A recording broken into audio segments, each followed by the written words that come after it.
Actes des Apôtres, chapitre 13.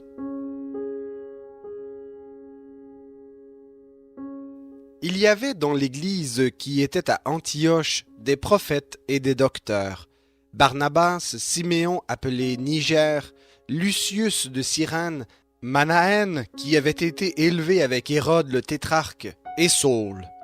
Pendant qu'ils célébraient le culte du Seigneur et qu'ils jeûnaient, le Saint-Esprit dit: « Mettez-moi à part Barnabas et Saul pour l'œuvre à laquelle je les ai appelés. » Alors, après avoir jeûné et prié, ils leur imposèrent les mains et les laissèrent partir. Eux donc, envoyés par le Saint-Esprit, descendirent à Séleucie, et de là, ils s'embarquèrent pour Chypre. Arrivés à Salamine, ils annoncèrent la parole de Dieu dans les synagogues des Juifs.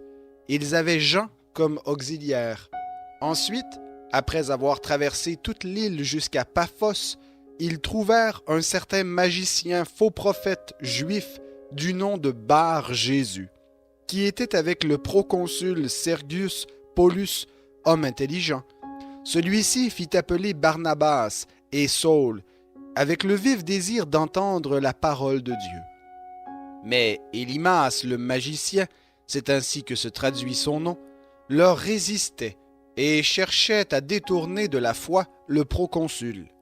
Alors Saul, appelé aussi Paul, rempli d'Esprit Saint, fixa les regards sur lui et dit: « Toi qui es plein de toute ruse et de toute fraude, fils du diable, ennemi de toute justice, ne cesseras-tu pas de détourner les voies droites du Seigneur?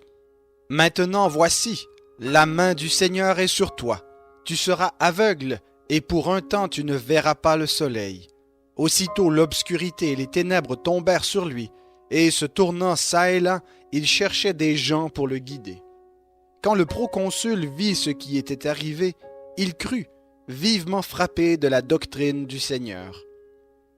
De Paphos, Paul et ses compagnons firent voile pour se rendre à Perge en Pamphylie.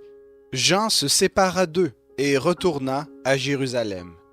De Perge, ils poursuivirent leur route et arrivèrent à Antioche de Pisidie. Ils entrèrent dans la synagogue le jour du sabbat et s'assirent. Après la lecture de la loi et des prophètes, les chefs de la synagogue leur envoyèrent dire: « Frères, si vous avez quelques paroles d'exhortation pour le peuple, parlez. » Paul se leva, fit un signe de la main et dit: « Vous, Israélites, et vous qui craignez Dieu, écoutez. Le Dieu de ce peuple d'Israël a choisi nos pères et fait grandir ce peuple pendant son séjour au pays d'Égypte. Puis il l'en fit sortir par son bras puissant. Il les supporta environ 40 ans dans le désert. Et après avoir exterminé 7 nations au pays de Canaan, il les mit en possession de leur territoire, ce qui dura environ 450 ans. Après cela, il leur donna des juges jusqu'au prophète Samuel. Puis ils demandèrent un roi, et Dieu leur donna pendant 40 ans Saül, fils de Kis, de la tribu de Benjamin. Après l'avoir écarté, il leur suscita pour roi David, auquel il a rendu ce témoignage: « J'ai trouvé David, fils d'Isaïe, homme selon mon cœur, qui accomplira toutes mes volontés. » C'est de sa descendance que Dieu, selon sa promesse, a fait naître Jésus comme sauveur pour Israël. Avant sa venue, Jean avait prêché le baptême de repentance à tout le peuple d'Israël. Et lorsque Jean achevait sa course, il disait: « Je ne suis pas, moi, ce que vous supposez, mais voici, il vient après moi celui dont je ne suis pas digne de détacher les sandales de ses pieds. Frères, vous les fils de la race d'Abraham, et ceux qui parmi vous craignent Dieu, c'est à nous que cette parole de salut a été envoyée. Car les habitants de Jérusalem et leurs chefs ont méconnu Jésus, ainsi que les paroles des prophètes qui sont lues à chaque sabbat. Ils les ont accomplies en le jugeant. Sans trouver aucun motif de condamnation à mort, ils ont demandé à Pilate de le faire mourir. Ils accomplirent ainsi tout ce qui est écrit de lui. le descendirent de la croix et le déposèrent dans un tombeau. Mais Dieu l'a ressuscité d'entre les morts. Il a été vu pendant de nombreux jours par ceux qui étaient montés avec lui de la Galilée à Jérusalem et qui sont maintenant ses témoins auprès du peuple.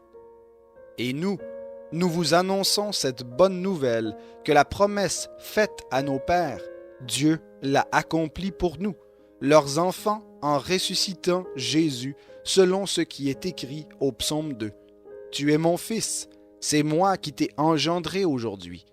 Qu'il l'ait ressuscité d'entre les morts, de sorte qu'il ne retourne pas à la corruption, c'est ce qu'il avait dit. Je vous donnerai les choses saintes de David, celles qui sont dignes de foi.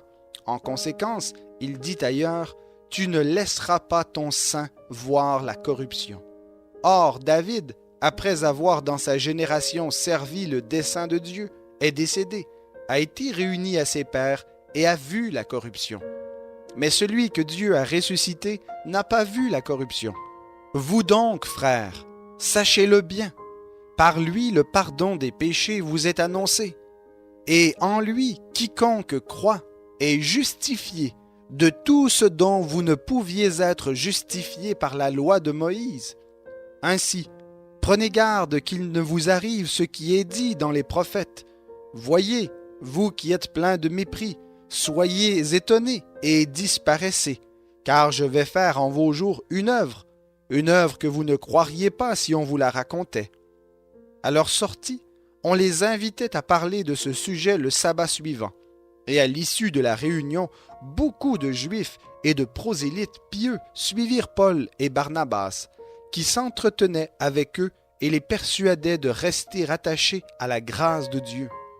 Le sabbat suivant, presque toute la ville s'assembla pour entendre la parole de Dieu. Les Juifs, voyant les foules, furent remplis de jalousie, et ils contredisaient avec des blasphèmes ce que disait Paul. Paul et Barnabas leur dirent alors ouvertement, « C'est à vous d'abord que la parole de Dieu devait être annoncée. Mais puisque vous la repoussez, et que vous ne vous jugez pas digne de la vie éternelle, voici, nous nous tournons vers les païens. Car ainsi nous l'a prescrit le Seigneur. Je t'ai établi pour être la lumière des nations, pour porter le salut jusqu'aux extrémités de la terre. » Les païens se réjouissaient en entendant cela. Ils glorifiaient la parole du Seigneur, et tous ceux qui étaient destinés à la vie éternelle crurent. La parole du Seigneur se répandait dans le pays tout entier. Mais les Juifs excitèrent contre eux les femmes distinguées qui étaient prosélytes et les notables de la ville. Ils soulevèrent une persécution contre Paul et Barnabas et les chassèrent de leur territoire. Ceux-ci secouèrent contre eux la poussière de leurs pieds et allèrent à Iconium. Les disciples, quant à eux, étaient remplis de joie et d'Esprit Saint.